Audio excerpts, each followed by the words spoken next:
अब हम लोग देखते हैं केमिस्ट्री क्लास 12 का। किसका? क्लास 12 का। किसका? क्लास 12 का। कैवा चैप्टर? 5वां चैप्टर। क्या नाम है उसका? सरफेस केमिस्ट्री, पृष्ठ रसायन, है ना? आप लोग हैं? Yes sir. तो आइए, कल हम लोग उत्प्रेरक तक पढ़े थे, उत्प्रेरक और उत्प्रेरण पढ़े थे। क्या पढ़े थे? कि किसी अभिक्रिया में उत्प्रेरक क्या करता है? अभिक्रिया की दर को या तो बढ़ा सकता है या तो घटा देता है कि नहीं? यह अभिक्रिया में भाग नहीं लेता है। ये सब सारा चीज पढ़े थे कि नहीं पढ़े थे? अब उसी उत्प्रेरक में दो तरह के उत्प्रेरक होते हैं। एक होता है धनात्मक उत्प्रेरक और एक होता है ऋणात्मक उत्प्रेरक। धनात्मक उत्प्रेरक को हम लोग क्या कहते हैं? इंग्लिश में क्या कहते हैं, है ना? तो उसको हम लोग बोलते हैं पॉजिटिव कैटालिस्ट, है ना? और ऋणात्मक है ना उत्प्रेरक को हम लोग क्या कहते हैं? Negative catalyst. आ रहा समझ में ना? धनात्मक बोले तो वे उत्प्रेरक जो रासायनिक अभिक्रिया के दर को बढ़ा दे, जो रासायनिक अभिक्रिया के दर को क्या कर दे? बढ़ा दे, वो हो गया धनात्मक। और जो रासायनिक अभिक्रिया के वेग को घटा दे उसको हम लोग क्या कहेंगे? ऋणात्मक, है ना, उत्प्रेरक। हो गया बाबू? चलिए, तो इसको हम लोग पढ़ लेते हैं। सबसे पहले धनात्मक उत्प्रेरक को। किसको पढ़ लेते हैं? धनात्मक उत्प्रेरक को। तो आइए हम लोग अध्ययन करें धनात्मक उत्प्रेरक। धनात्मक उत्प्रेरक, धनात्मक उत्प्रेरक को अंग्रेजी में क्या बोलते हैं? पॉजिटिव, है ना, कैटालिस्ट। क्या बोलते हैं? Positive catalyst. धनात्मक उत्प्रेरक, उत्प्रेरक रासायनिक अभिक्रिया में भाग लेगा नहीं, वह सिर्फ अभिक्रिया के वेग को बढ़ा सकता है या घटा सकता है। होने वाला जो उत्पाद बनता है उस उत्पाद को बनाने के लिए उसमें तेजी ला सकता है या उस उत्पाद को बनने में कमी ला सकता है कि नहीं? धीमा कर सकता है। धनात्मक जो बढ़ाएगा, जो क्या करेगा? बढ़ाएगा। जैसे इसको हम लोग कैसे बोलेंगे? वह, इसकी परिभाषा कैसे लिखेंगे? वह उत्प्रेरक, क्या लिखेंगे? वह उत्प्रेरक, वह उत्प्रेरक जो रासायनिक अभिक्रिया के दर को, वह उत्प्रेरक जो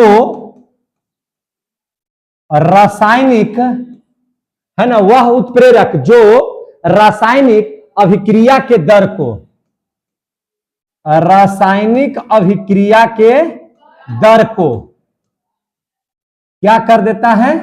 बढ़ा देता है। दर को क्या करता है? बढ़ा देता है ना? बढ़ा देता है। उसे धनात्मक उत्प्रेरक कहते हैं। उसे क्या कहते हैं? धनात्मक उत्प्रेरक कहते हैं। उत्प्रेरक कहते हैं। कोई दिक्कत है? उसे धनात्मक उत्प्रेरक कहते हैं। अब यहां पे बात को समझिए। एक अभिक्रिया हो रही है, जैसे नाइट्रोजन और हाइड्रोजन, N2 + H2, ये दोनों अभिक्रिया कर रहे हैं और अभिक्रिया के पश्चात क्या बना दे रहे हैं? अमोनिया। क्या बना दे रहे हैं? अमोनिया। यहां पे उत्प्रेरक कौन है? हम ले लेते हैं उत्प्रेरक Fe। अब यहां पे इस बात को ध्यान से समझिए। Fe उत्प्रेरक की तरह काम करता है जो सॉलिड अवस्था में पाया जाता है। कोई दिक्कत है? इसको बैलेंस कीजिएगा तो नाइट्रोजन 2, यहाँ पे 1 है तो इसमें 2 लगा दीजिए, तो यहाँ पे हो जाएगा हाइड्रोजन 6, यहाँ पे 2 है तो 3, 3 दूनी 6 हो गया, बैलेंस हो गया। अब जो अमोनिया की जो रफ्तार है बनने की, यहां से नाइट्रोजन हाइड्रोजन मिला, अमोनिया बनाया, तो ये जो बनने की प्रक्रिया है यह इसके आने से बहुत ज्यादा हो गई, इसके आने से बहुत तेजी से बनने लगा। यही चीज बा, पहले जो धीमी गति से हो रहा था अब कितना हो रहा है? तेजी से हो रहा है। तो अगर इसके आने से तेजी आ जाए, इसके बनने की क्रिया में वृद्धि हो जाए या इसमें और कम समय में ज्यादा बनना शुरू हो जाए, तो इसको हम लोग कहेंगे धनात्मक उत्प्रेरक। क्या कहेंगे इसको? धनात्मक उत्प्रेरक। तो ये क्या हो जाएगा हमारा? कैसा उत्प्रेरक हो जाएगा? धनात्मक उत्प्रेरक हो जाएगा। क्लियर हो गए? ये क्या हो जाएगा मेरा? धनात्मक उत्प्रेरक। अब उसी प्रकार से हम लोग देखेंगे ऋणात्मक उत्प्रेरक को। किसको देखेंगे? ऋणात्मक उत्प्रेरक को। देखिए, ऋणात्मक उत्प्रेरक को कहते हैं negative catalyst. Negative catalyst. Negative catalyst किसे कहेंगे? वह उत्प्रेरक जो रासायनिक अभिक्रिया के दर को कम कर दे या घटा दे। समझे कि नहीं? घटा दे या कम कर दे, यानी कि जो बनने की जो तेजी से अभिक्रिया हो रही है, तेजी से ही बन रहा है, वो थोड़ा धीमे धीमे बने। समझ में आ रही है बात ना? तो उसको हम लोग कहेंगे ऋणात्मक उत्प्रेरक। क्या कहेंगे? ऋणात्मक उत्प्रेरक। तो क्या लिखेंगे कि वह उत्प्रेरक जो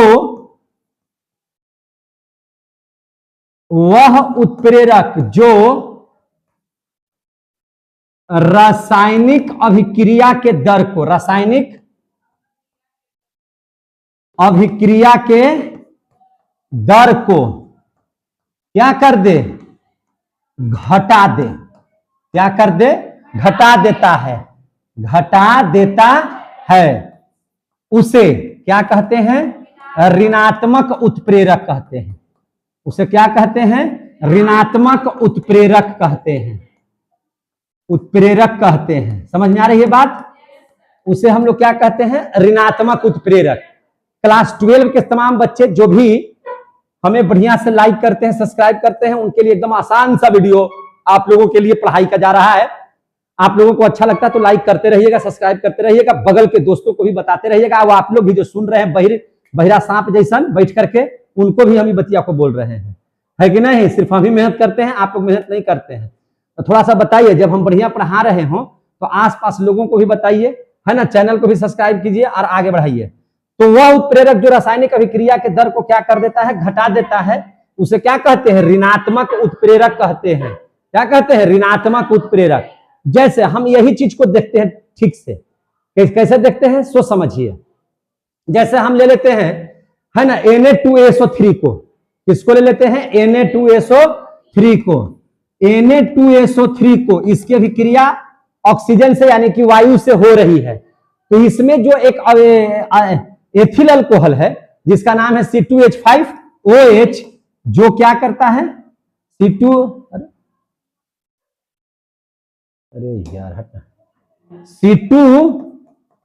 C2H5OH जो उत्प्रेरक का काम कर रहा है। क्या कर रहा है? उत्प्रेरक का काम कर रहा है।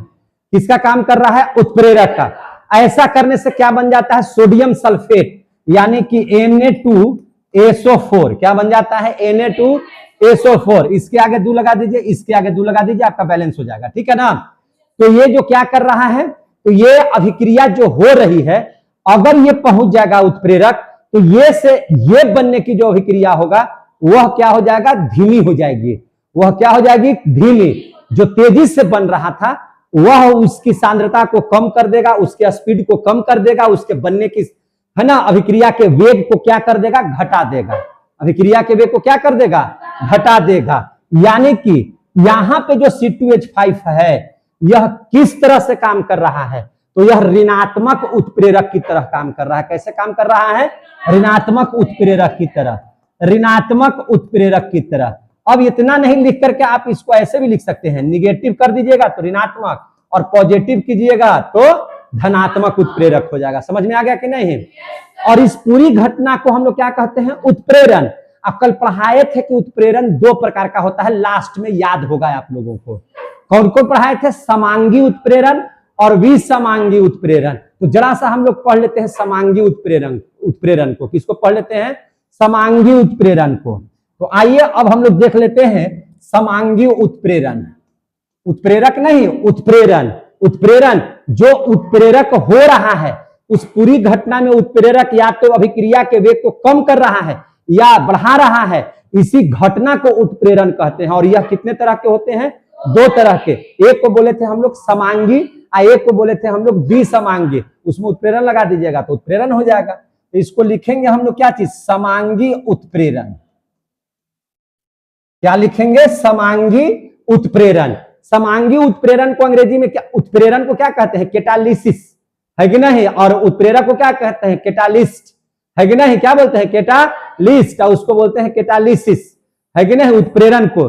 और ये है समांगी। समांगी को अंग्रेजी में क्या कहते हैं? होमोजीनियस। क्या कहते हैं? होमोजीनियस। अब विसमांगी को क्या कहते हैं? हेट्रोजीनियस। पढ़े हैं ना? तो समांगी उत्प्रेरण को हम लोग क्या कहेंगे?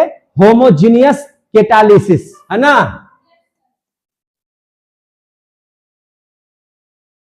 होमोजीनियस।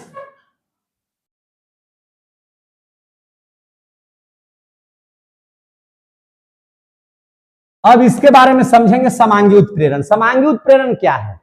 तो वैसा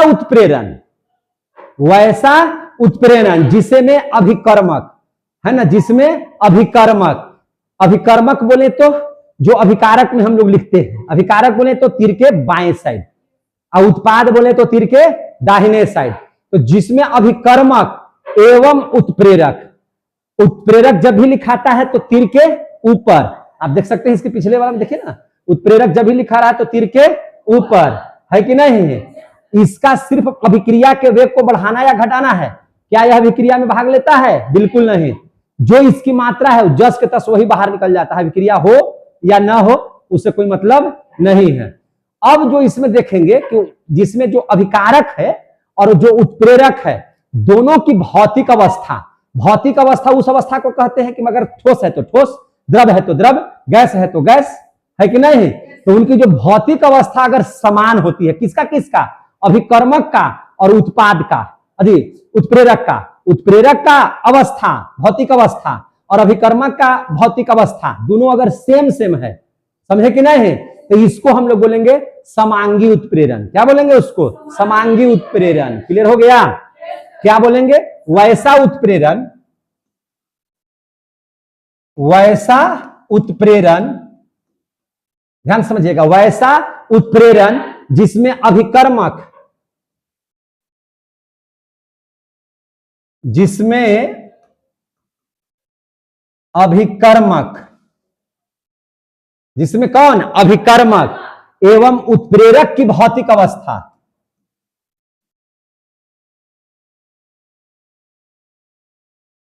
उत्प्रेरक की भौतिक अवस्था, उत्प्रेरक की क्या चीज? भौतिक अवस्था समान होती है। क्या होती है? समान होती है। भौतिक अवस्था क्या होती है? समान होती है। उसे क्या कहते हैं? समांगी उत्प्रेरक कहते हैं।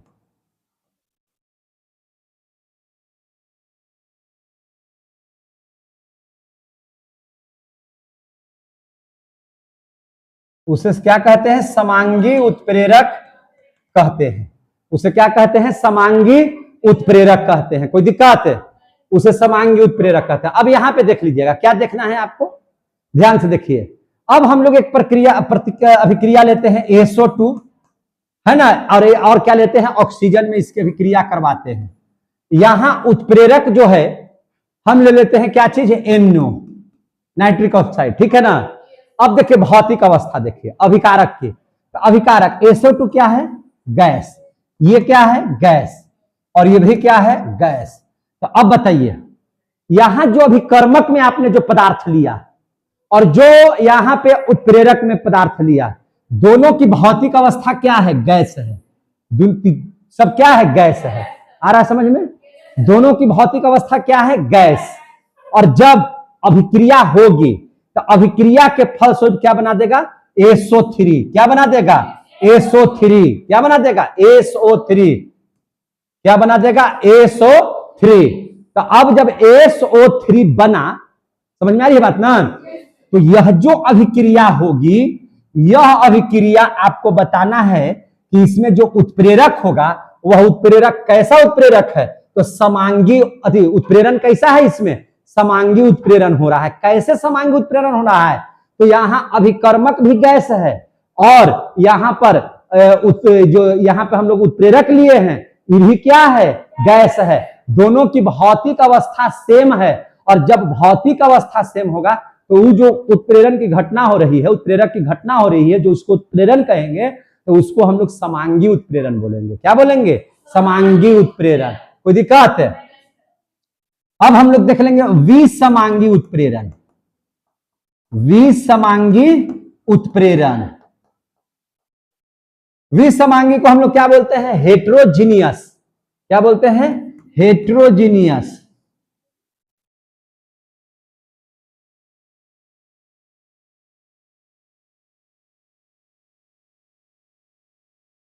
देखिए ध्यान से, विसमांगी उत्प्रेरण, तो विसमांगी में अभिकर्मक और उत्प्रेरण, अभिकर्मक जो होगा से और उत्प्रेरक जो होगा सो, दोनों की भौतिक अवस्था अलग अलग होगी। दोनों की भौतिक अवस्था कैसी होगी? अलग अलग होगी। समझ में आ गई बात? ठीक इसका उल्टा कैसे लिखेंगे? वैसा उत्प्रेरण,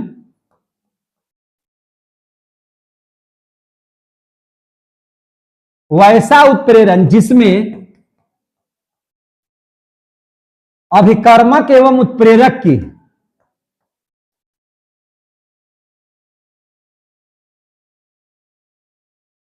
अभिकर्मक एवं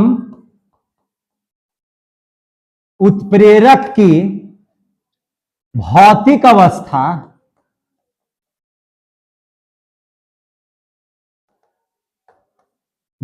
अवस्था अलग अलग होती है।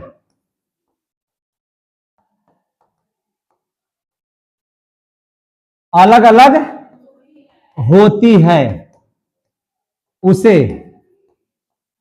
विसमांगी उत्प्रेरण का, उत्प्रेरण न जी, विसमांगी उत्प्रेरण कहते हैं। समझ में आ गया मेरे भाई? उसे क्या कहते हैं? विसमांगी उत्प्रेरण कहते हैं। क्या कहते हैं? विसमांगी उत्प्रेरण कहते हैं। समझ में आ रही है बात ना? कोई दिक्कत है? दिक्कत है तो बोलते जाइएगा। पगली इधर देखो, पगली प्यार से बोलते हैं, है कि नहीं? उसको सीरियस नहीं ले लेना, है कि नहीं? तो याद रखिएगा, नमो याद नहीं रहता तो यही कुछ कुछ बोल देते हैं। नमो क्या है? भारती। हाँ भारती, देखो विसमांगी उत्प्रेरण कहते हैं, ठीक है ना? अब देखिए ध्यान से, अब इसमें क्या हो जाएगा? देखिए अब हम यहां पे करवाते हैं N2 प्लस H2 ले लिए हम लोग। N2 प्लस क्या ले लिए? H2। अब बताइए ये क्या है? नाइट्रोजन क्या होता है? गैस। हाइड्रोजन क्या होता है? गैस। यहां जो उत्प्रेरक है वह है Fe। Fe कैसा होता है? सॉलिड। अब बताइए यहां पे अवस्था चेंज हुआ कि नहीं हुआ? ये क्या है? इन लोग गैस, और यहां क्या है? असमान हो गया, अलग अलग हो गया। अब जब अभिक्रिया होगा तो क्या बना देगा? NH3। क्या बना दिया? NH3 बना दिया। कोई दिक्कत है? कोई दिक्कत नहीं है, NH3 तो बन गया, है कि नहीं? लेकिन यह जो उत्प्रेरण होगा वह विसमांगी होगा। कैसा होगा? विसमांगी। समझ में आ गई बात है? यहां जो उत्प्रेरण होगा वह कैसा होगा? विसमांगी होगा। कोई दिक्कत नहीं ना? तो अभी आप लोगों ने पढ़ा क्या चीज? धनात्मक उत्प्रेरक, ऋणात्मक उत्प्रेरक, समांगी उत्प्रेरण, विसमांगी उत्प्रेरण। पढ़े कि नहीं पढ़े? अब हम लोग पढ़ लेते हैं उत्प्रेरक वर्धक। क्या पढ़ लेते हैं? उत्प्रेरक वर्धक। उत्प्रेरक वर्धक, उत्प्रेरक वर्धक क्या है? उत्प्रेरक वर्धक, उत्प्रेरक वर्धक यानी कि कैटेलिस्ट, प्रमोटर। वर्धक माने बढ़ाने वाला, वर्धक माने बढ़ाने वाला। जैसे हम लोग कहते हैं ना, क्या कहते हैं? बुद्धिवर्धक चूर्ण। खैनी को बोलते हैं ना बुद्धिवर्धक चूर्ण, यानी कि बुद्धि को बढ़ाने वाला, है कि नहीं? बुद्धि को बढ़ाने वाला। उत्प्रेरक वर्धक यानी कि उत्प्रेरक तो ऐसे ही बढ़ा रहा है या घटा रहा है, अब उसको भी और तेज करने वाला, उसको भी और ज्यादा तेज करने वाला उत्प्रेरक वर्धक। आया समझ में? इसीलिए इसको अंग्रेजी में क्या बोलते हैं? Catalyst, promoter. क्या बोलते हैं? प्रमोटर।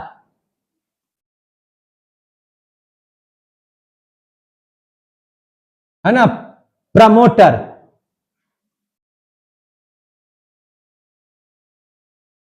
देखिए ध्यान से, उत्प्रेरक वर्धक, उत्प्रेरक वर्धक किसे कहेंगे? ध्यान से समझिए इसकी क्या परिभाषा हो सकती है।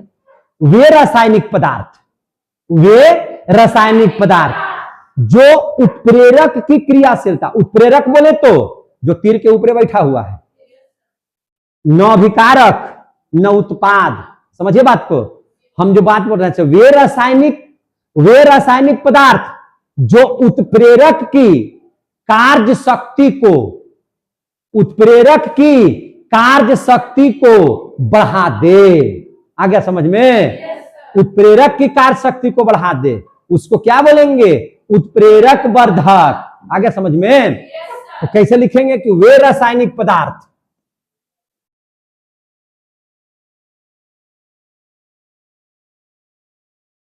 वे रासायनिक पदार्थ, वे रासायनिक पदार्थ है ना, वे रासायनिक पदार्थ, वे रासायनिक पदार्थ क्या भाई? जो क्या करे? उत्प्रेरक की क्रियाशीलता,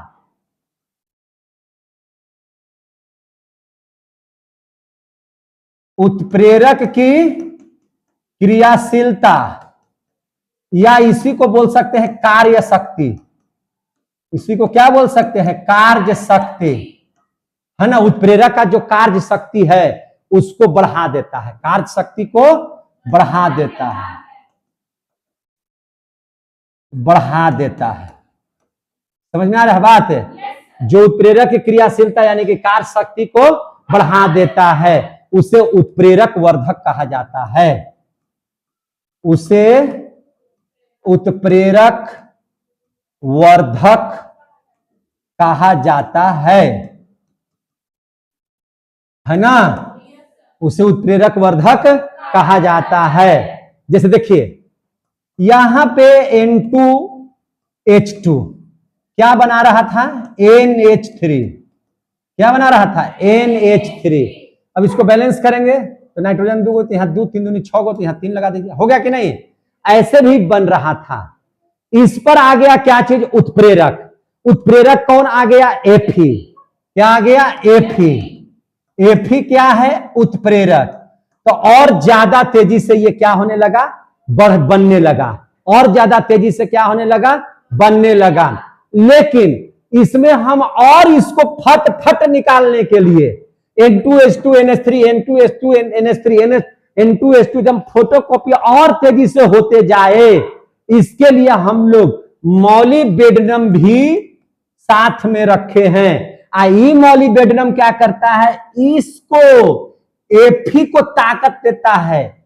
Fe को क्या करता है? ताकत दे रहा है कि तू और ताकतवर हो जाओ, कि एक दोनों को जल्दी जल्दी प्रेरित करो काम करने के लिए। तो यहां पर एमओ जो हो गया, मॉलिबेडनम जो हो गया, वह वर्धक का काम कर रहा है। क्या चीज का काम कर रहा है? वर्धक का काम कर रहा है। किसका वर्धक का काम कर रहा है? Fe का। Fe जो उत्प्रेरक है उसको शक्ति प्रदान कर रहा है। समझ में आ गया बात? तो यहां पर एमओ क्या हो गया? उत्प्रेरक वर्धक हो गया। एमओ क्या हो गया? उत्प्रेरक वर्धक हो गया। समझ में आ गया बात? एमओ क्या हो गया? उत्प्रेरक वर्धक। समझे कि नहीं? यह उत्प्रेरक की ताकत को बढ़ा रहा है। यह उत्प्रेरक की ताकत को क्या कर रहा है? बढ़ा रहा है। तो इसलिए एमओ क्या हो गया? उत्प्रेरक वर्धक। क्या हो गया? उत्प्रेरक वर्धक। क्लियर हो गया? अब हम लोग देख लेंगे उत्प्रेरक विष। क्या देख लेंगे? उत्प्रेरक विष। विष मने जहर। विष मने जहर। आपको सांप आके डस लिया, जहर घुस गया शरीर में, तो जहर जाने से आपका शरीर और ताकतवर हो जाएगा कि उसकी सारी कोशिकाएं मर जाएंगी। आप ताकतवर होइएगा कि और जल्दी ताकतवर होकर जाइएगा ऊपर, जल्दी ऊपर जाएंगे, यानी कि आपकी शक्ति कमते जाएगी। क्या होते जाएगी? कमते जाएगी। यानी कि उत्प्रेरक विष, उत्प्रेरक विष है। तो इसको हम लोग विष को क्या कहते हैं? बोलिए। पॉइजन है कि नहीं? Catalyst poison. पॉइजन आ गया समझ में? अब क्या करेगा? अब ध्यान समझिए। वह रासायनिक पदार्थ जो उत्प्रेरक की क्रियाशीलता या कार्य शक्ति को बढ़ाता नहीं है, नष्ट कर देता है। क्या कर देता है? नष्ट कर देता है या कम कर देता है। उसे ही हम लोग क्या कहते हैं? उत्प्रेरक विष। यानी कि जो बन रहा था उस बनने की शक्ति में एक तो ऐसे ही उत्प्रेरक था जो उसको तेजी ला रहा था करने में, अब उसको हम लोग अलग से उत्प्रेरक विष डाल दिए कि उत्प्रेरक विष सांप है, काट लिया उत्प्रेरक को, बस वो मर गया। तो अब उत्प्रेरक नहीं रहेगा तो बनने की जो उत्पाद बनने की जो वेग है वह घटेगा कि बढ़ेगा? तो घट जाएगा। क्या हो जाएगा? घट जाएगा। समझ में आ गई बात? तो उसी को हम लोग क्या कहते हैं? उत्प्रेरक विष। क्या बोलते हैं उसको? उत्प्रेरक विष। इसको लिखेंगे कैसे परिभाषा में? कि वह रासायनिक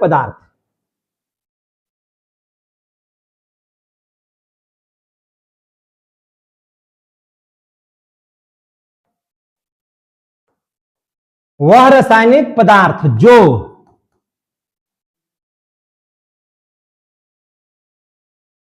उत्प्रेरक की क्रियाशीलता, या इसी को हम लोग बोलते हैं कार्य शक्ति, को नष्ट या बहुत कम कर देता है,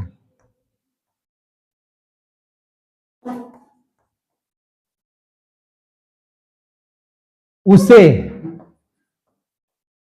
क्या बोलते हैं? उत्प्रेरक विष कहते हैं।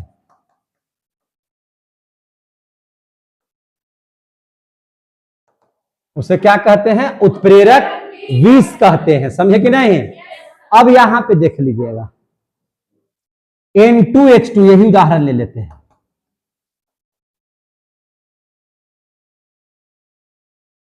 यहां पर Fe जो उत्प्रेरक था वह इसकी गति को बढ़ा करके जल्दी जल्दी फोटोकॉपी कर रहा था, यानी कि बना रहा था। समझ में आ रहा है? यहां पर अगर मोलिब्डेनम था तो इसको बढ़ा दिया, ताकत दे दिया, लेकिन यहां पर हम कार्बन मोनोऑक्साइड दे देते हैं। तो जैसे ही कार्बन मोनोऑक्साइड होगा Fe के ताकत को क्या कर देगा? कम। Fe के ताकत को क्या कर देगा? समाप्त, नष्ट कर देगा। तो यहां पर जो CO है वह उस उत्प्रेरक के लिए क्या चीज का काम कर रहा है? तो विष का काम कर रहा है। क्या चीज का काम कर रहा है? विष का काम कर रहा है। समझ में आ गई बात? यहां पे कैसा काम कर रहा है? विष का काम कर रहा है। अब जो अभिक्रिया की दर है वह क्या हो जाएगी? धीमी हो जाएगी। क्या हो जाएगी? धीमी हो जाएगी। अभिक्रिया की दर क्या हो जाएगी? धीमी। समझ में आ गई बात? एक और उदाहरण ले लीजिए, जैसे हम लोग जल बनाते हैं। कैसे? तो H2+O2, यहां पर क्या बना देते हैं? H2O। समझे कि नहीं? यहां पर क्या बना देते हैं? H2O। जल बनता है तो जल बनाने के लिए कौन सा उत्प्रेरक काम करता है? तो प्लेटिनम। क्या काम करता है? प्लेटिनम। यहां पर प्लेटिनम उत्प्रेरक जल इन लोगों के माने बनने की प्रक्रिया को तेज कर देता है। समझे कि नहीं? हाइड्रोजन क्या है? जलने वाला है। ऑक्सीजन क्या है? जलाने वाला है। ये दोनों आपस में मिल करके बना लेते हैं H2O, यानी कि जल, बुझाने वाला। तो जलने वाला प्लस जलाने वाला बनाता है बुझाने वाला। समझे कि नहीं? और यहां पर इनको बनाने में उत्प्रेरक कौन कार्य करता है? प्लेटिनम। लेकिन इस प्लेटिनम को मिल जाता है क्या चीज? CO, carbon monoxide. Carbon monoxide इसकी शक्ति को क्या कर देता है? नष्ट। इसकी शक्ति को क्या कर देता है? नष्ट। तो जैसे ही नष्ट हुआ तो जल बनने की प्रक्रिया एकदम धीमी हो जाएगी। जल बनने की प्रक्रिया एकदम धीमी हो जाएगी। तो अभिक्रिया की दर क्या हो गया? धीमा हो गया। अभिक्रिया की दर कैसा हो गया? धीमा। तो इसको कहेंगे उत्प्रेरक विष। आ गया समझ में? अब यहां तक पढ़ लिए, अब आगे देख लेते हैं। आप लोग ताकते नहीं लगा रहे हैं। अब जो है हम लोग देखेंगे एंजाइम उत्प्रेरण। क्या देखेंगे? एंजाइम उत्प्रेरण।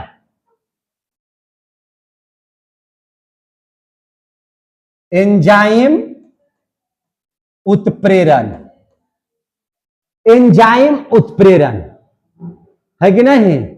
एंजाइम उत्प्रेरण को हम लोग जैव रासायनिक उत्प्रेरण भी बोलते हैं। क्या बोलते हैं?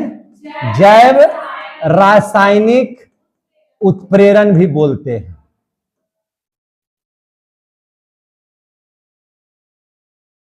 है ना? एंजाइम उत्प्रेरण।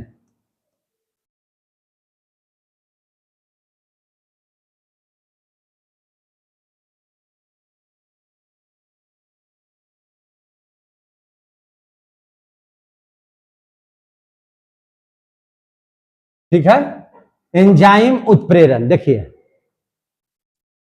एंजाइम क्या है, हम लोग हमारे शरीर में एंजाइम क्या करता है? भोजन को पचाने का काम करता है, भोजन को तोड़ने का काम करता है, पचाता है उसको, समझे कि नहीं? तो यह हमारे शरीर में जा रहा है तो जैव है, सजीव में जा रहा है कि नहीं? जैव है। यह होता क्या है एंजाइम? तो एंजाइम जो होता है यह एक तरह से क्या है, तो यह सजीवों से उत्पन्न होता है, सजीवों में उत्पन्न होता है एंजाइम। किसमें उत्पन्न होता है? सजीवों में उत्पन्न होता है। और यह है क्या चीज? तो उच्च अनुभार वाले प्रोटीन है। ये क्या है? प्रोटीन है। हमारे शरीर में क्या है? ये प्रोटीन है। तो हम लोग कह सकते हैं, क्या कह सकते हैं कि यह जो है नाइट्रोजनिक कार्बनिक यौगिक होता है। कैसा यौगिक है?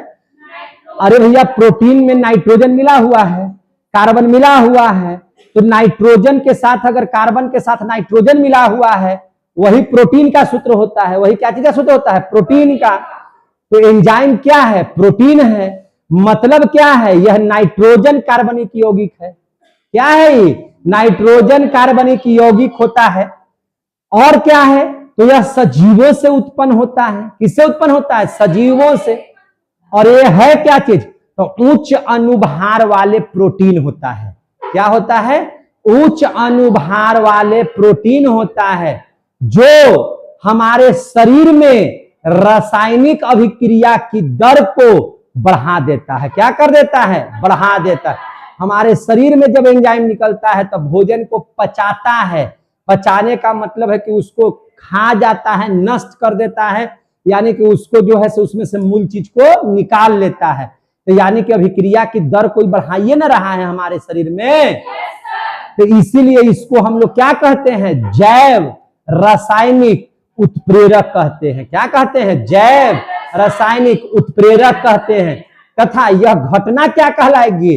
जैव रासायनिक उत्प्रेरण कहलाएगी। क्या कहलाएगी? जैव रासायनिक उत्प्रेरण। उसी को हम लोग एंजाइम उत्प्रेरण कहते हैं। आया समझ में?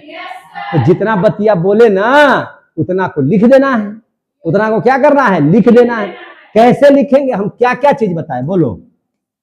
हमने कहा कि यह नाइट्रोजनी कार्बनिक यौगिक होता है। कौन? एंजाइम।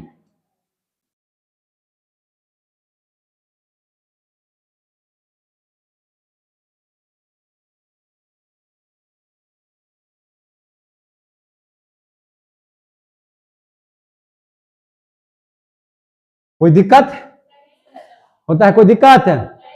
और क्या होता है? यह सजीवों से उत्पन्न होता है। एंजाइम किससे उत्पन्न होता है? तो यह सजीवों से उत्पन्न होता है।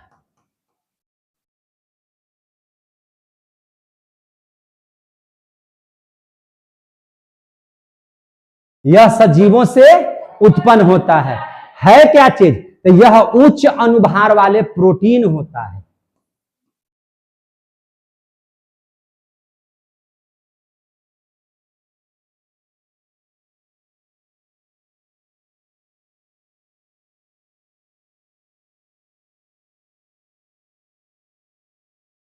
यह उच्च अनुभार वाले क्या होते हैं?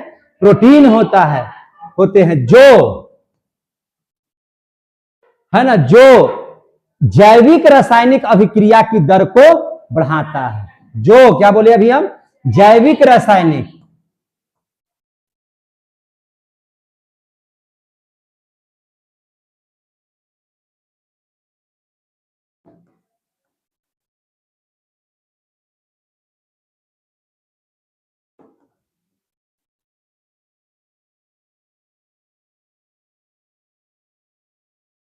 जो जैविक रासायनिक अभिक्रिया की दर को क्या करता है, बढ़ाता है।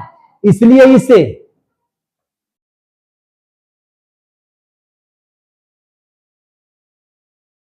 क्या कहते हैं, तो जैव रासायनिक उत्प्रेरक कहते हैं। इसलिए इसे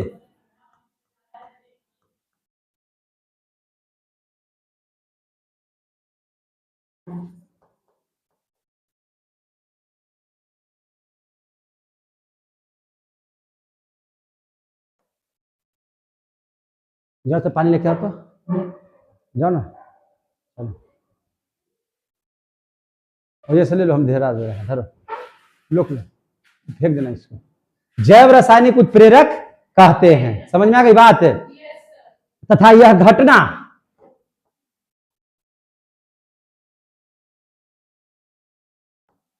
यह घटना जैव रासायनिक उत्प्रेरण या एंजाइम उत्प्रेरण कहलाता है।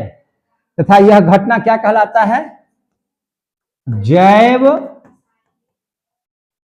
रासायनिक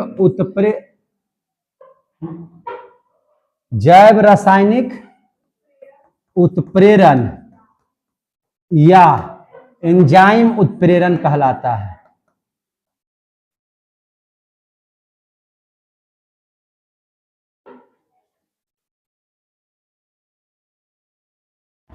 एंजाइम उत्प्रेरण कहलाता है, ठीक है ना, कहलाता है। कोई दिक्कत है, कैसे कस दिया रे, तो रहा है।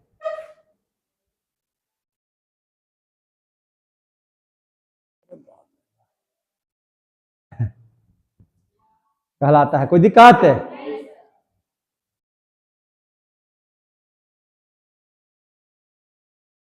अब देखिए ध्यान से, उत्प्रेरण कहलाता है, कोई दिक्कत नहीं है यहां तक।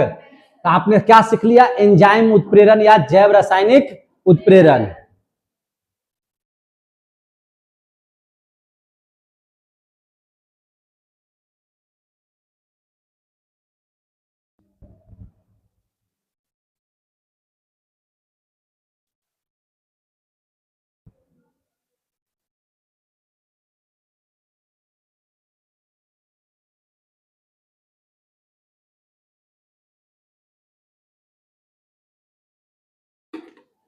और है पानी चल रहा है ना, भर दीजिए इसको। देखिए ध्यान से, यहां तक हो गया। अब हम आगे देख लेंगे। अब देख लेंगे क्या चीज, कोलाइडी विलियन। क्या देख लेंगे, कोलाइडी विलियन। अब आप लोगों को इसमें है नया टॉपिक, कोलाइडी विलियन।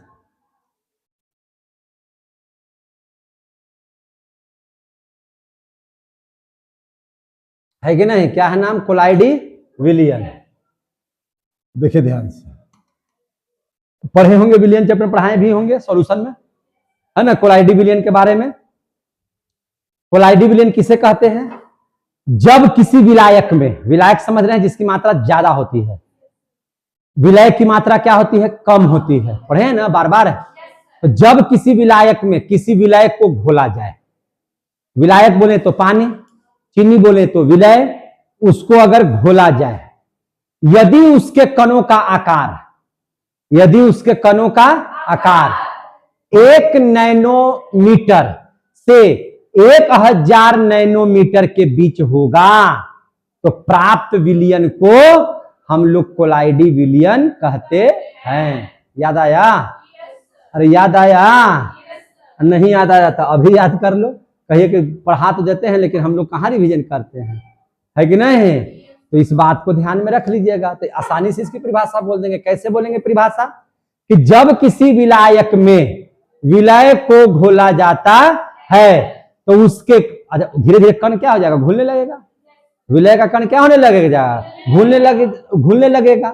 यदि कणों का जो आकृति है या आकार है वह 1 नैनोमीटर से 1000 नैनोमीटर के बीच है, तब उसको हम लोग कहेंगे कोलाइडी विलियन। क्या कहेंगे, प्राप्त विलियन को क्या कहेंगे, कोलाइडी विलियन कहते हैं। कोई दिक्कत, क्या हम बोले, फिर से बोलिए, जब किसी विलायक में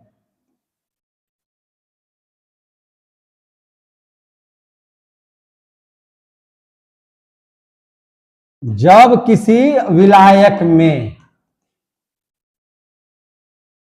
विलय को घोला जाता है, जब किसी विलायक में, है ना, विलय को घोला जाए, घोला जाए, तब क्या होगा? तो यदि उसके कणों का आकार, तो यदि उसके कणों का आकार,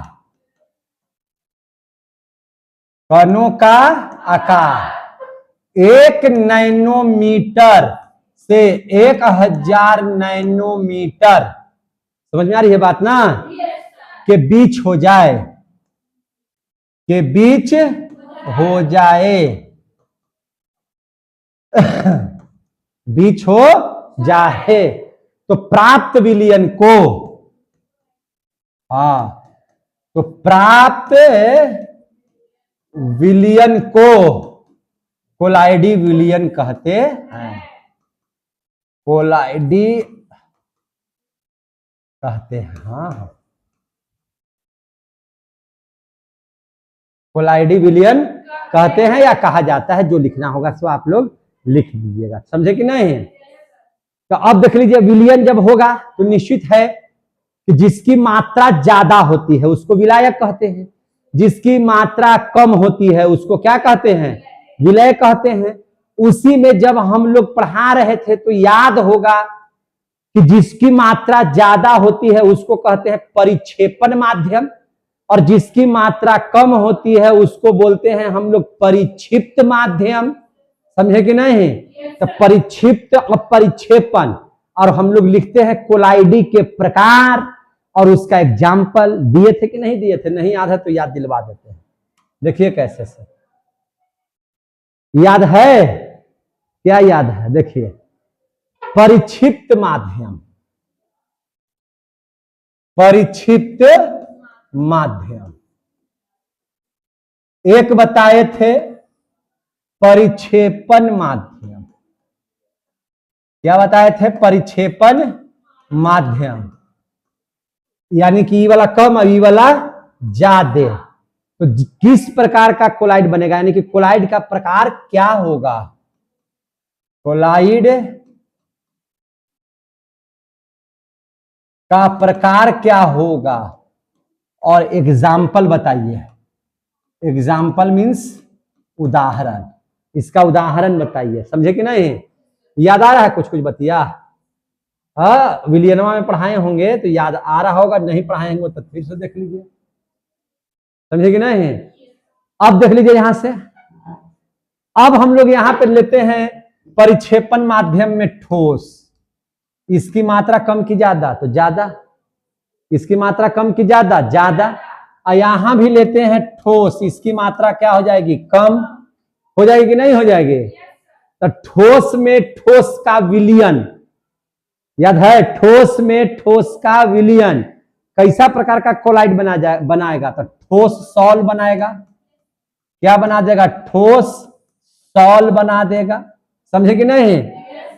अब जैसे हम लोग बना रहे थे, जैसे कांच, कोई रत्न बना रहे थे, पीतल वगैरह ये सब बनाए थे ना, मिला मिला करके, कांसा, फूल, पीतल सब तो स्टेनलेस स्टील से बनाए थे ना, तो याद है कि नहीं? कुछ रंगीन कांच बनाए थे, एक के तूरी उस सबको हम लोग लिख देते हैं रतन, रतन में सब आ जाएगा, आ गया समझ में?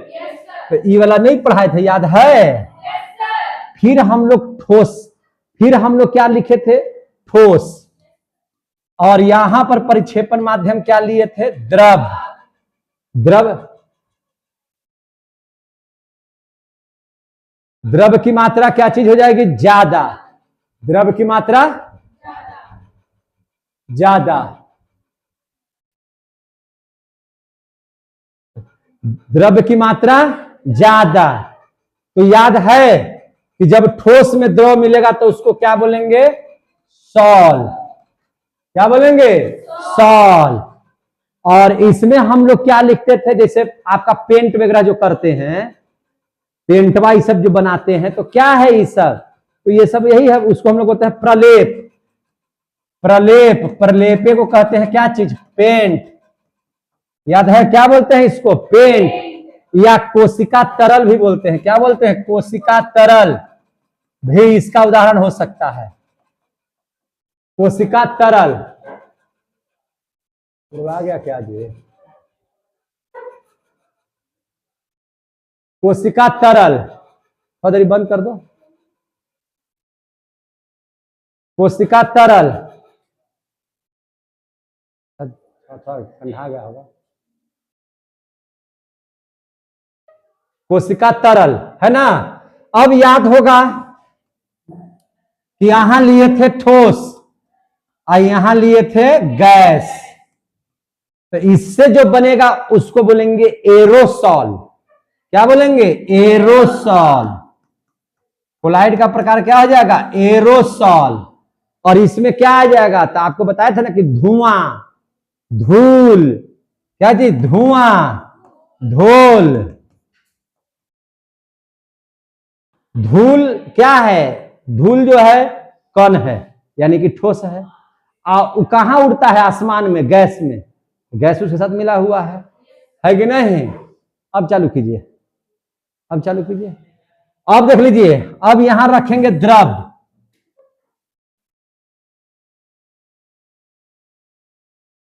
गड़बड़ा गया है थोड़ा सा, बजने दीजिए, छोड़ दीजिए। अब यहां पे क्या रखेंगे? द्रव। क्या रखेंगे? द्रव। और यहां पे क्या रखेंगे? ठोस। क्या रखेंगे? ठोस। अब जो बनेगा वह क्या बन जाएगा? जेल। क्या बन जाएगा? जेल। क्या बनेगा? जेल। अब जो जेल बनेगा ये पूछता है बहुत, बहुत इंपॉर्टेंट है, वीवीआई है ये, ठीक है ना। तो ये जेल है, तो जेल में मीन्स क्या चीज? जैसे पनीर बनता है, मक्खन बनता है, पनीर हो गया, मक्खन हो गया, जेली हो गया। तो ये सब कैसा कोलाइड है? तो जेल वाला कोलाइड है, जिसमें द्रव और ठोस से द्रव की मात्रा कम, ठोस की मात्रा ज्यादा। इसके बाद द्रव में द्रव, क्या बोलिए? द्रव में द्रव। द्रव में जो द्रव बनेगा इसको हम लोग क्या कहते हैं? इमल्सन। क्या कहते हैं इसको? इमल्सन। या इसी को कहते हैं पायस। याद है? जैसे आप देखिए दूध, अरे दूध में पानी मिला दिए, द्रव से द्रव मिला दिए, तो क्या हो गया? दूध। क्या हो गया? दूध। या आता है क्रीम, बाल में लगाने वाला क्रीम, नहीं तो उसको लिख दीजिए बालों का क्रीम। तो ये सब क्या है? तो ये सब जो है से कोलाइड के प्रकार हैं। आखिर कोलाइड भी एक तरह का विलयन है कि नहीं? जिसमें अरे जिसकी मात्रा 1 नैनोमीटर से 1000 नैनोमीटर के बीच में होगा, कोलाइड विलयन हो जाएगा। समझे कि नहीं? अब देखते हैं द्रव में गैस। जब द्रव में गैस का मिश्रण होगा तो इसको बोल देंगे एरोसॉल। देखिए यहां पे भी लिखे हैं एरोसॉल, है कि नहीं? वही एरोसॉल, एरोसॉल। आई जो एरोसॉल है, जैसे आप लोग देखे होंगे धुंध, कोहरा, है कि नहीं? हल्का पानी की भी मात्रा रहता है, गैस की भी मात्रा रहता है कि नहीं? धुंध हो गया, कोहरा हो गया, बादल हो गया, है ना? क्या हो गया? बादल हो गया। या कीटनाशक स्प्रे हो गया। क्या हो गया? कीटनाशक भी लिख दीजिए और स्प्रे भी लिख दीजिए। कोई दिक्कत है? बोलबे नहीं करती है सर? हाँ, क्या नहीं? अब आ जाइए गैस में। अब चलिए गैस में मिला दीजिए क्या चीज? समझ में आ गई बात है? तो इसको बोलेंगे ठोस सॉल। क्या बोलेंगे? ठोस सॉल।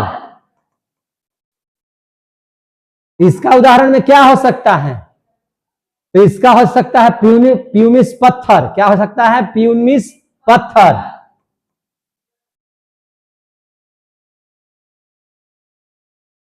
और इसका क्या उदाहरण हो सकता है? फोम।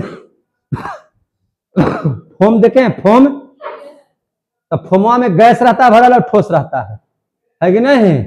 तो फोम, रबर देखे हैं, रबर, तो यही सब का ना उदाहरण है। ये ठोस है, गैस है, रबर, तब ना तना जाता है। गैस में द्रव्य, गैस में क्या चीज? द्रव्य, तो उसको हम लोग क्या बोलते हैं? फोम। क्या बोलते हैं? फोम। गैस में द्रव्य को क्या बोलते हैं? फोम। जैसे आप लोग फेन नहीं होता, फेन आता है से, तो इसका ये हो सकता है फेन। फेन में क्या रहता है? द्रव और गैस रहता है। गैसवा क्या करता है? उसको उठाए हुए रखता है ना? द्रव रहता है उसमें भरा हुआ, है ना? और क्या है? तो अब है फेंटी गई, क्रीमवा नहीं लगाते हम लोग दढ़िया बनाने के लिए, तो फेन हो गया, फेंटी गई क्रीम हो गया। ये सब उदाहरण हो सकते हैं कि नहीं हो सकते हैं? या साबुन का झाग हो गया, साबुन का झाग हो गया, समझ में आई बात? साबुन का झाग हो गया। गैस में गैस, तो गैस में गैस सब, तो हवा में हवा, मैंने हाइड्रोजन नाइट्रोजन, अब ये तो बहुत सारे उदाहरण दिए। नाइट्रोजन हाइड्रोजन बना करके अमोनिया जो बना रहे थे, हाइड्रोजन ऑक्सीजन बना करके जल बना रहे थे, है कि नहीं? तो वो उदाहरण हो गया। इस सब के सब क्या है? कोलाइड है। क्या है? सब कोलाइड का प्रकार हो गया। पढ़ाए थे कि नहीं पढ़ाए थे? बोलिए नहीं रहा है। तो कोलाइड क्या है, समझ में आ गया? कोलाइडी विलयन क्या है कि जब किसी विलायक में विलय को घोला जाए तो क्या होता है उसमें? यदि उसके कणों का आकार 1 नैनोमीटर से 1000 नैनोमीटर के बीच में हो, तो वैसे प्राप्त विलयन को कोलाइडी विलयन कहते हैं। आगे समझ में? अब पढ़ लेंगे द्रवरागी कोलाइड। क्या पढ़ लेंगे? द्रवरागी कोलाइड। द्रवरागी कोलाइड किसे कहेंगे? चलिए ध्यान से समझिए। द्रवरागी कोलाइड, द्रवरागी कोलाइड का मतलब क्या हो गया? है ना, लियोफिलिक कोलाइड। क्या नाम है? लियोफिलिक कोलाइड। लियोफिलिक कैसे लिखाएगा? लियोफिलिक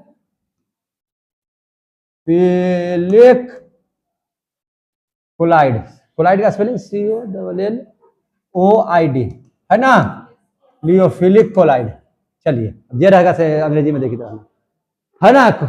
लियोफिलिक कोलाइड को क्या कहते हैं? द्रवरागी कोलाइड। समझिए ध्यान से, देखिए वैसा कोलाइड जो द्रव, द्रव बोले तो जल में घुल करके सरलता से, आसानी से, कैसे? आसानी से कोलाइडी विलयन बना ले, सरलता से कोलाइडी विलयन बना ले, उसे क्या कहते हैं? द्रवरागी।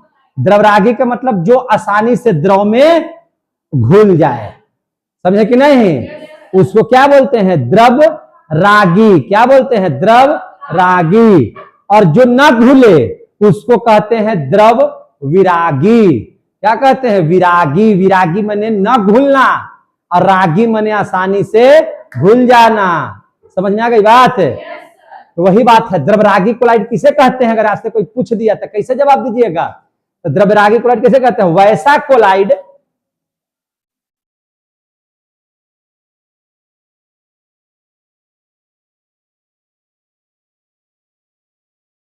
वैसा कोलाइड जो द्रव में, द्रव बोले तो जल लिख देते तो और समझ में आ जाएगा।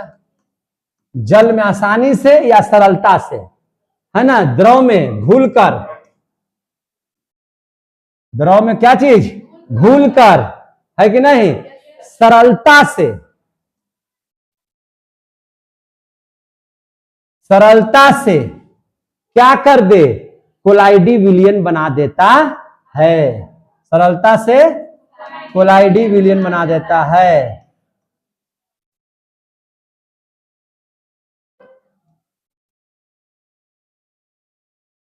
कोलाइडी विलयन बना देता है, उसे द्रवरागी कोलाइड कहते हैं।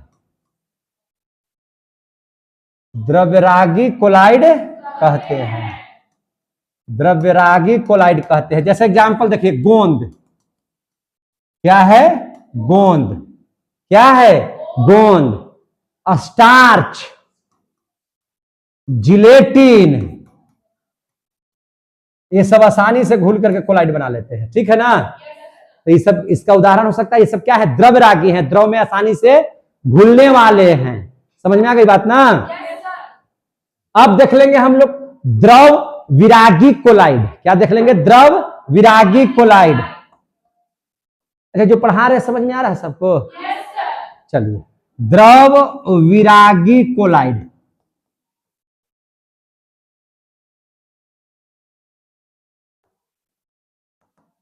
द्रव विरागी विरागी कोलाइड। तो द्रव विरागी को कहते हैं क्या चीज? उसको क्या बोले थे?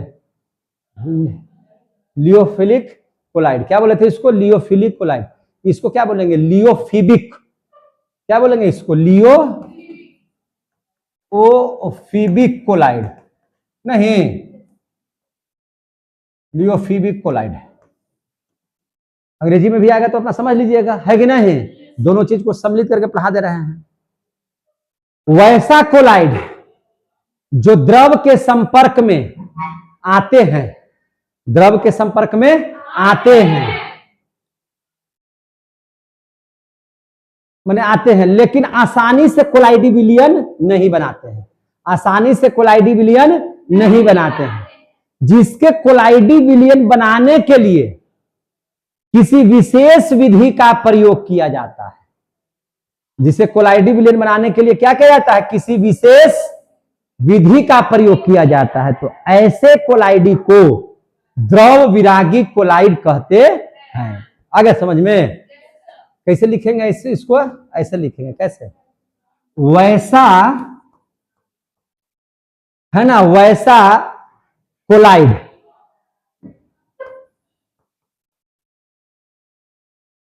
जो, वैसा कोलाइड जो द्रव के संपर्क में आते ही कोलाइडी विलयन नहीं बनाता है। समझे कि नहीं? वैसा कोलाइड जो, क्या बोले अभी? जो द्रव के संपर्क में आते ही, जो द्रव के संपर्क में आते ही कोलाइडी विलयन नहीं बनाते हैं।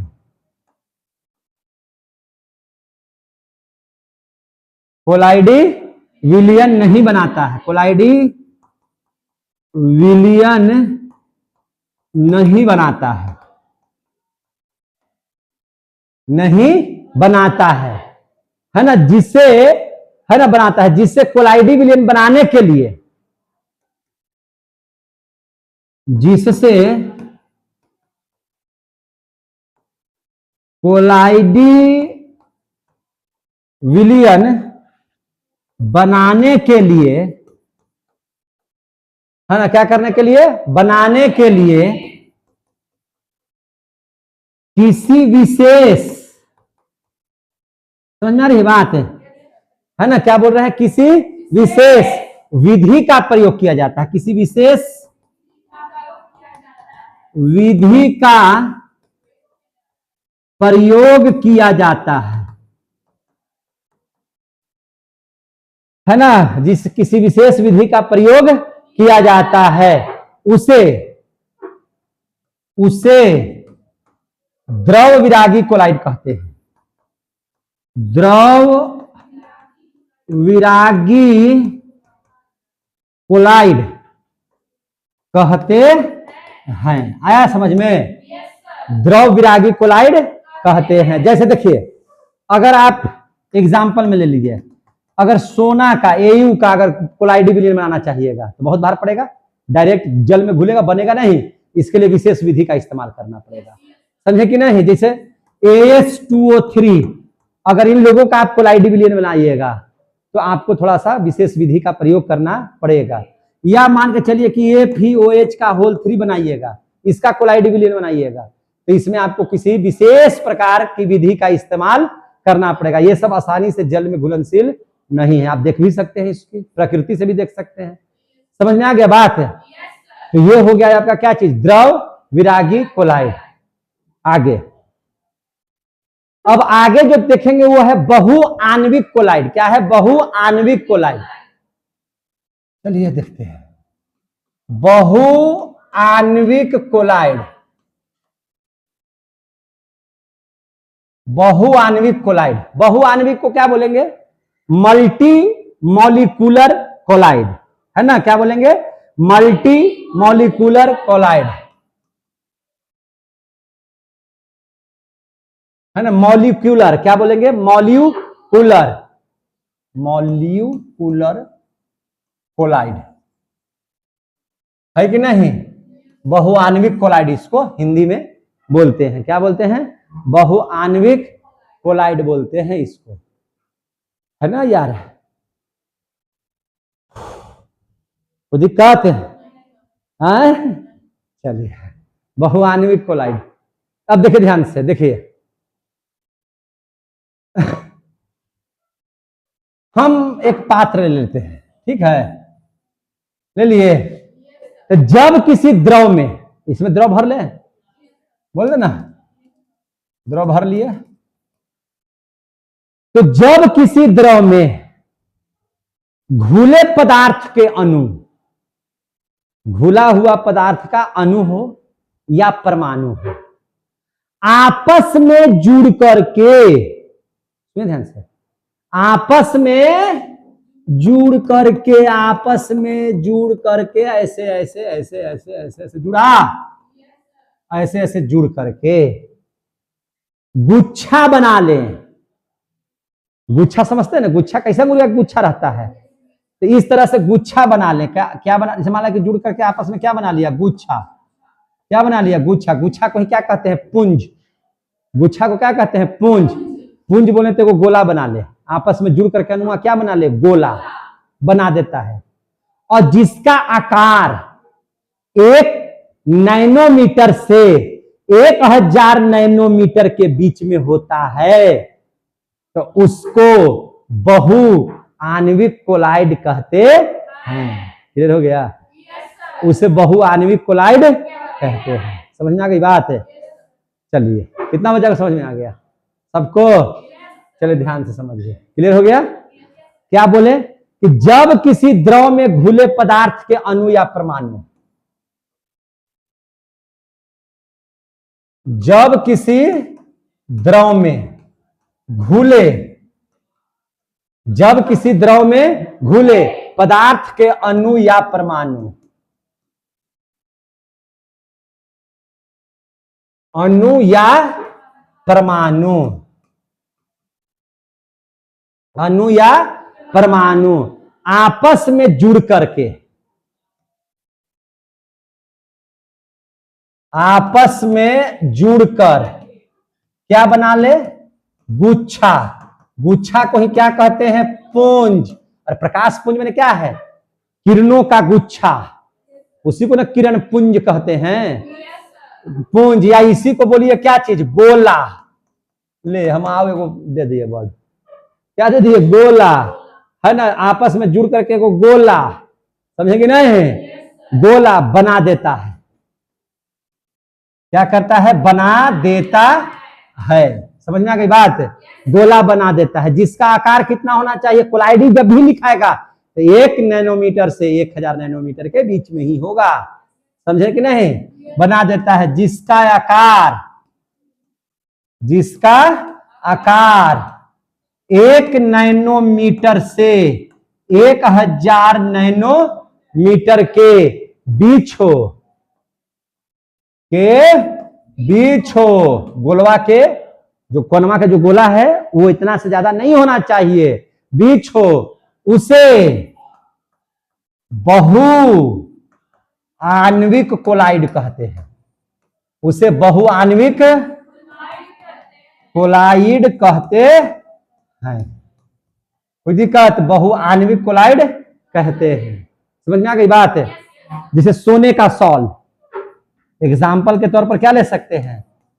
सोने का सॉल्व, और सॉल्व मींस विलियन, प्रकार उसका, कोलाइड का प्रकार है सॉल्व, है कि नहीं, तो सोने का सॉल्व, और कोई चीज बना रहे तो हो गया, कोई दिक्कत है, तो ये आप लोग समझ लिए क्या चीज, बहुआण्विक कोलाइड। अब हम लोग पढ़ लेंगे वृहद आणविक कोलाइड, क्या पढ़ लेंगे, वृहद आणविक कोलाइड, समझ में आ गई बात है, वृहद आणविक कोलाइड, बृहद आणविक कोलाइड। तो बृहद आणविक कोलाइड इसको क्या बोलेंगे? उसको तो हम लोग बोले थे कि मल्टी मॉलिक्यूलर, तो इसको क्या बोलेंगे? तो इस बृहद में है ना छोटा, तो माइक्रो मॉलिक्यूलर बोलेंगे। क्या बोलेंगे? Micro molecular colloid, micro molecular colloid है ना, माइक्रो मॉलिक्यूलर कोलाइड, बृहद आणविक कोलाइड। क्लियर हो गया? अब इसको क्या कहेंगे? देखिए ध्यान से, कैसे कहेंगे?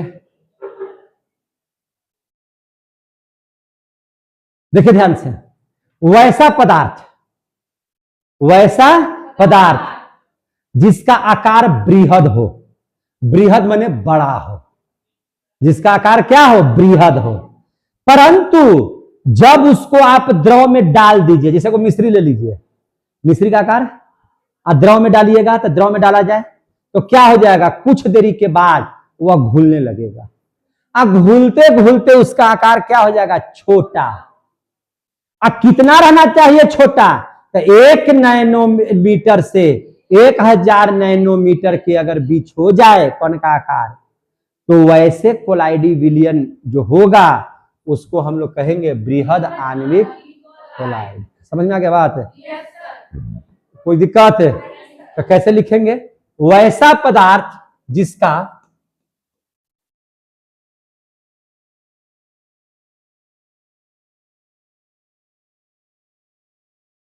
वैसा पदार्थ जिसका आकार बृहद हो,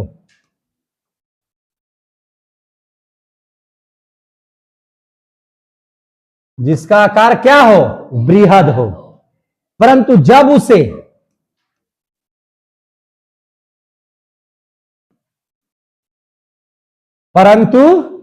उसे द्रव में डाला जाए तो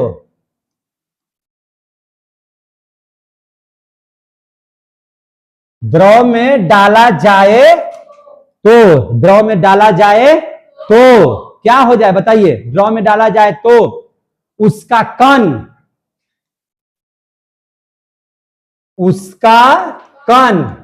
1 नैनोमीटर से 1000 नैनोमीटर के बीच, समझे कि नहीं? बीच हो जाए, और क्या? एवं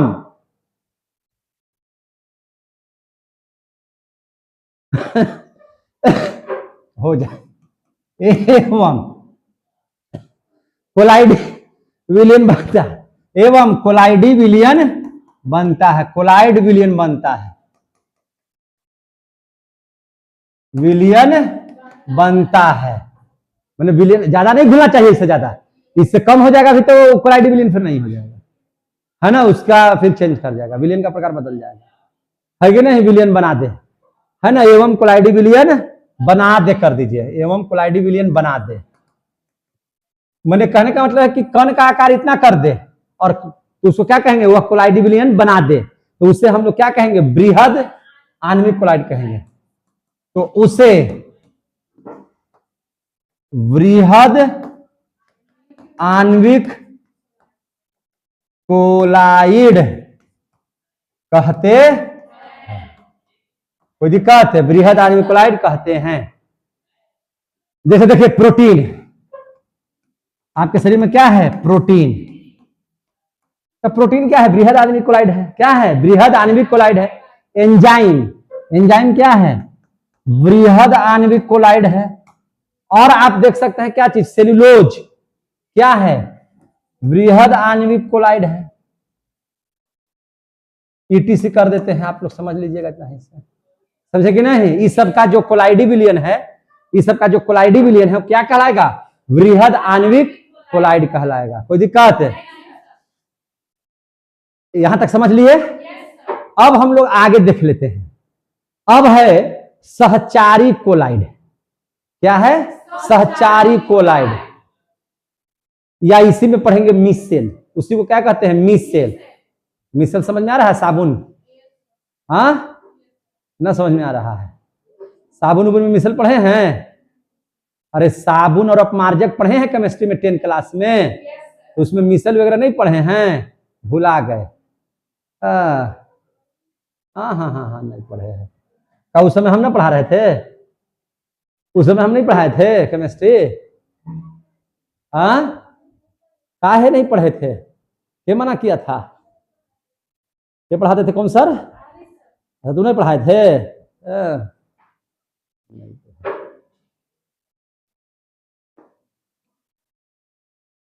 अब देख लीजिए सहचारी कोलाइड। क्या देख लेंगे? सहचारी कोलाइड, या इसी को क्या बोलते हैं हम लोग? मिसेल। क्या बोलते हैं? मिसेल। ध्यान से समझिएगा, मिसेल। मिसेल देख लीजिए। वैसा कोलाइड जो कम सांद्रता पर है, वैसा कोलाइड जो कम सांद्रता पर, किस पर? कम सांद्रता पर विद्युत अपघट्य की तरह व्यवहार करता है। विद्युत अपघट्य क्या करता है? तो आप जैसे देखिएगा, आप जब सोडियम क्लोराइड लेते हैं तो ये क्या बना देता है? Na+Cl-, जो आयन बनाता है, जो घुलने के बाद क्या बनाता है? आयन। जैसे यहाँ सोडियम आयन और क्लोरीन आयन, उसी को ना विद्युत अपघट्य कहते हैं। अरे पूरा पढ़े हैं यार आप लोग, यही इंटरे में पढ़े हैं, तीसरा चैप्टर में, सब भुला करके बैठल हैं, है ना? तो वैसा पदार्थ जो जल में घुल करके आयन बनाता हो, विद्युत अपघट्य कहलाता है कि नहीं कहलाता है?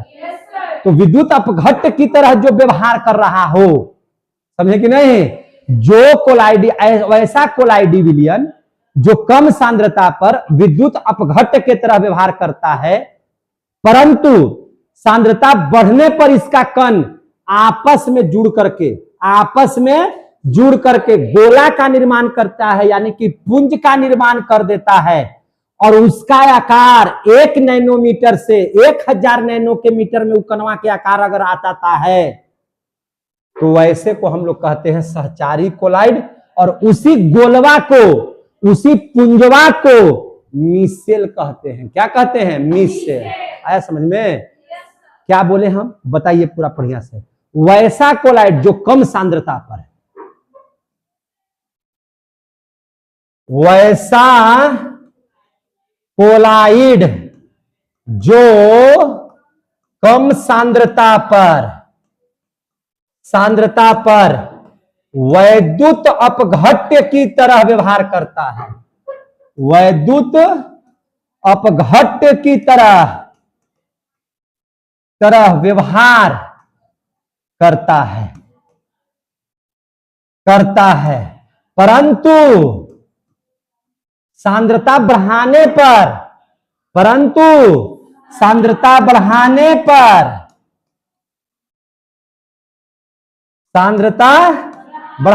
पर अगर उसके सांद्रण को क्या कर दिया जाए?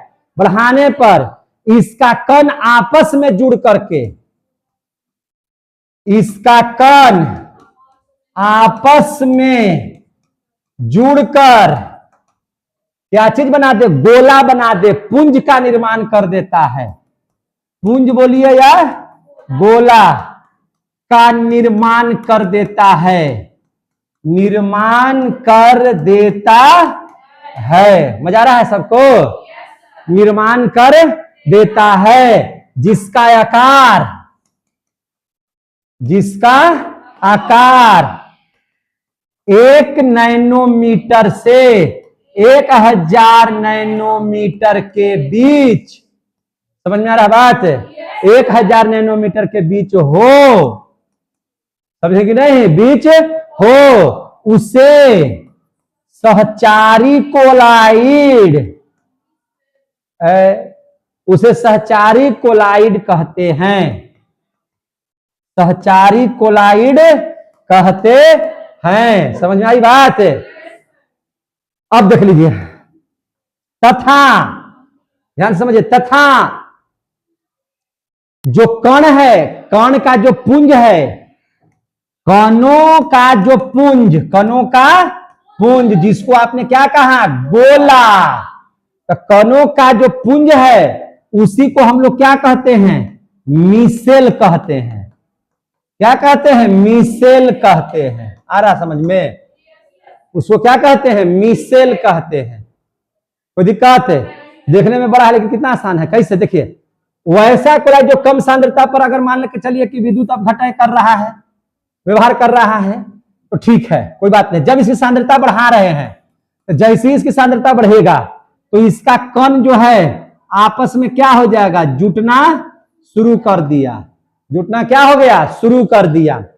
तो ये जुट करके क्या बना दिया, एक गोला बना दिया, एक पुंज बना दिया कणों का। क्या बना दिया, कणों का पुंज बना दिया। तो इसको ही हम लोग क्या कहेंगे, मिसेल। इसको क्या कहेंगे, मिसेल। और ऐसे कोलाइड को क्या कहेंगे, सहचारी कोलाइड। ऐसे कोलाइड को क्या कहेंगे, सहचारी कोलाइड। समझे कि नहीं, पढ़ना है आपको मिसेल निर्माण की क्रिया विधि। क्या पढ़ना है, मिसेल निर्माण की क्रिया विधि। हो गया, समय खत्म होने पर है। मिसेल निर्माण की क्रिया विधि देखिए, मिसेल निर्माण की क्रिया विधि।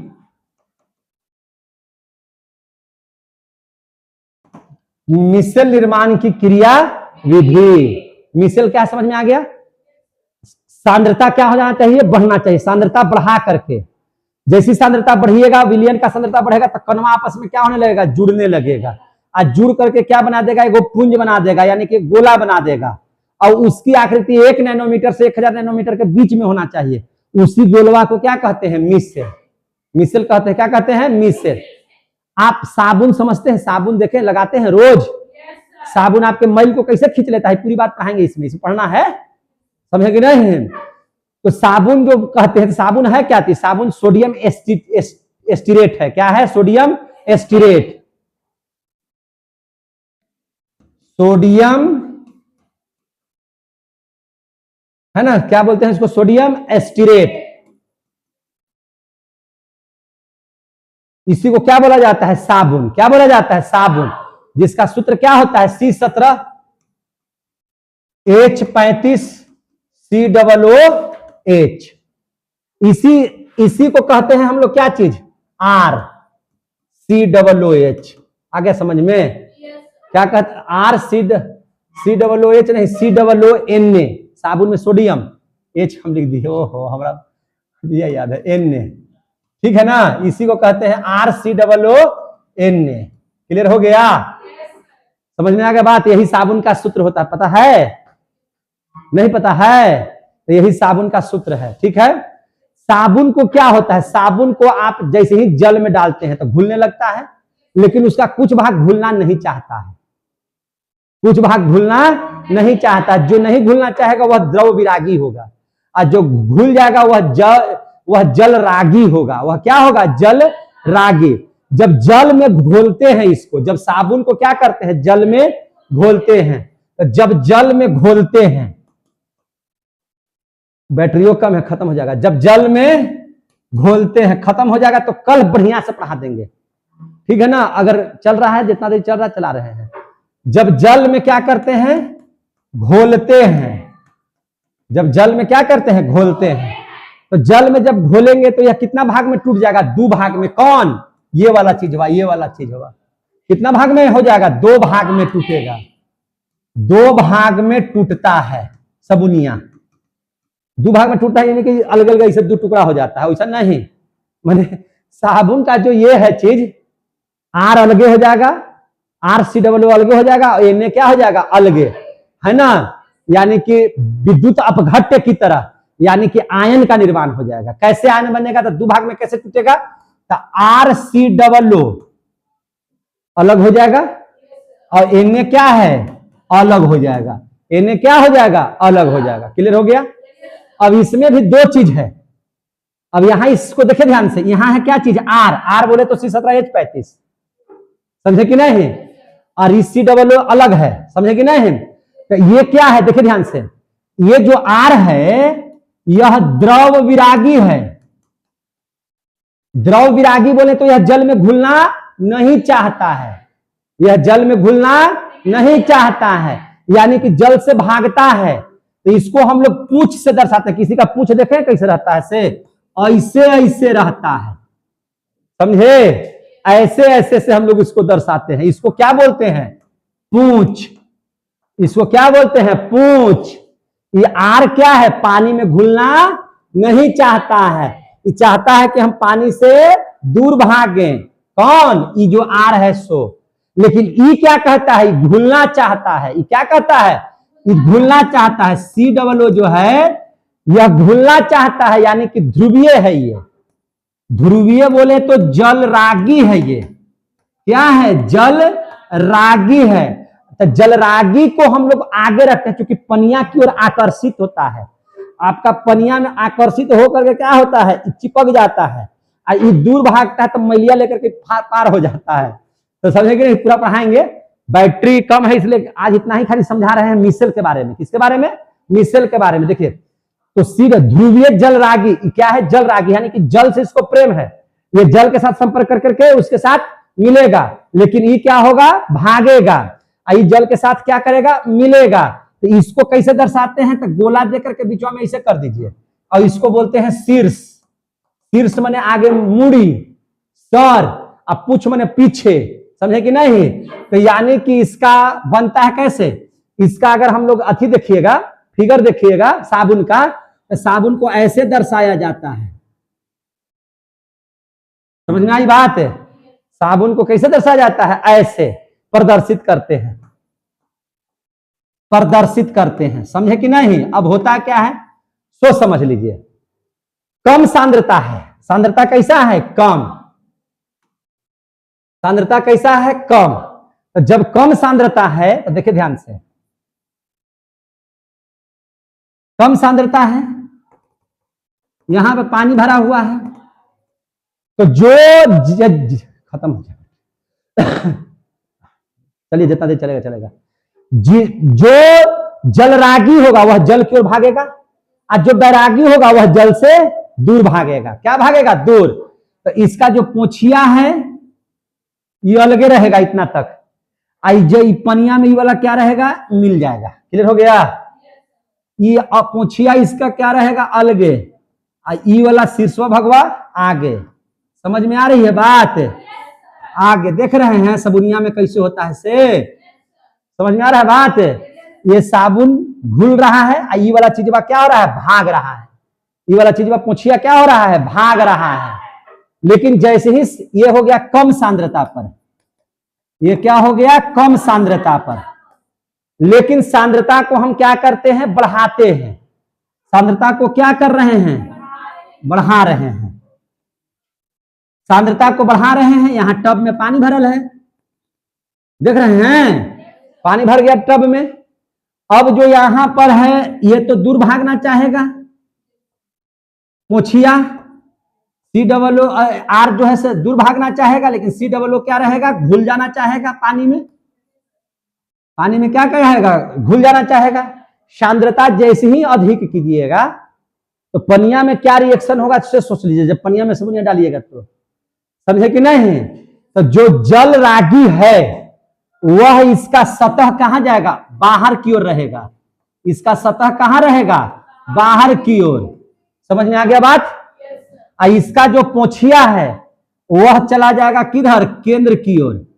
किधर जाएगा, केंद्र की ओर। देख रहे हैं कहां जा रहा है, इधर भाग रहा है। देख रहे हैं कि नहीं, देख रहे हैं, कण की ओर ऐसे जाएगा। समझे कि नहीं। तो ये क्या बना दिया, ये क्या बना दिया, सारे कण एकत्रित होकर के, कण एकत्रित होकर के मिसेल बना दिया। इसी को क्या कहते हैं, मिसेल। इसी को क्या बोलते हैं, मिसेल। यानी कि पानी में जैसे ही साबुन को डालिएगा तो झाग जो है एक तरह से मैला को आपके शरीर से लेकर के भागता है। यानी कि जैसे ही पनिया से साबुनिया रगड़ कर नहाइएगा, समझे कि नहीं, तो तुरंत भर में सब छूट छाट करके बह कर निकल जाएगा। समझे कि नहीं। सब आपका जितना शरीर में का मैल है सब बन करके निकल जाएगा। और कैसे निकलेगा, मिसेल के रूप में। कैसे आ रहा समझ में, अब बैटरी कम है, थोड़ा सा हाई नहीं है, कल इसको हम विस्तार से बहुत अच्छे तरीके से पूरा विस्तार से समझा देंगे। तो कोई दिक्कत? तो ये कब बनेगा? ये कब बनेगा? जब सांद्रता बढ़ेगा। जब सांद्रता क्या हो जाएगा? ये कम सांद्रता पर। आई मिसल कब बनेगा? अधिक सांद्रता पर। अधिक सांद्रता पर। क्लियर हुआ?